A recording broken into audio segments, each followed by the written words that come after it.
कहते हैं विपत्ति का जब काल आता है हमारे ऊपर, तो ये जो माया मोह है ना, ये हवे की जैसे है, और ये हमारे मन को ऐसा हिलाएगी।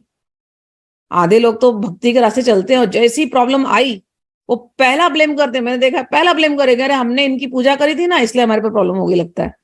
कितने लोगों को मैंने देखा है इंडिया में, जैसे गणपति का फेस्टिवल आने वाला भी, तो गणपति ले आते हैं।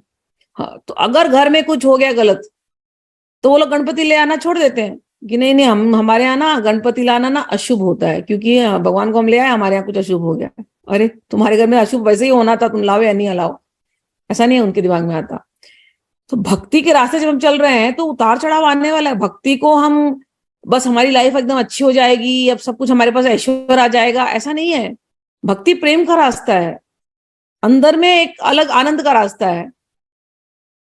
तो जब इस रास्ते हम चल रहे हैं, पूर्व जन्म के कर्म जो भी किए हैं वो कर्मों के समय आएंगे भोगने के, भोग लेंगे, लेकिन उस भोग में भी भगवान को याद करते हुए भोगेंगे, तो आनंद हम भूलेंगे नहीं कभी भी।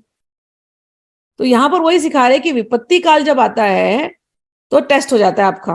विपत्ति काल में माया मोह ऐसा आएगा और आपके मन को ऐसा भटकाएगा, पूछो मत। लेकिन कोई अगर उस विपत्ति काल में किसी का मन नहीं भटका, किसी की श्रद्धा नहीं भटकी, किसी की भक्ति नहीं भटकी, उसने पकड़ के रखा है ठाकुर जी को, उसका कल्याण हो जाएगा। तो यहां पर हमको ध्यान देना चाहिए कि माया मोह भटकाएगी, वो हवे जैसी आएगी जाएगी, हम धीर रहें।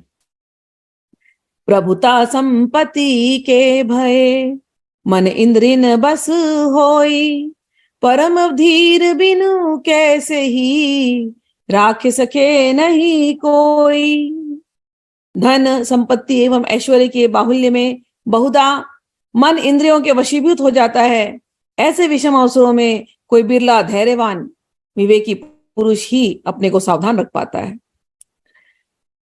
परत ही प्रेम प्रवाह में रहत सरस दिन चित्त, दुख सुख संपत्ति विपत्ति के त्रिन सम पैयत कित। अगर किसी को भगवान से प्रेम हो गया तो उसके अंदर कोई उतार चढ़ाव आने वाला नहीं है, भले संसार की परिस्थितियों में उतार चढ़ाव आता रहे, वो तो प्रेमानंद में डूबा हुआ है।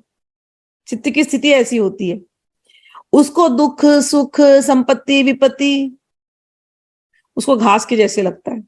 घास का कोई वैल्यू नहीं है ना, ऐसे ये सब आएंगे जाएंगे, तो वो बिल्कुल उसे तुच्छ, तृणवत तुच्छ प्रतीत होता है। उसके अंदर का रस, उसका अंदर का प्रेमानंद का जो रस है वो कभी समाप्त नहीं होता।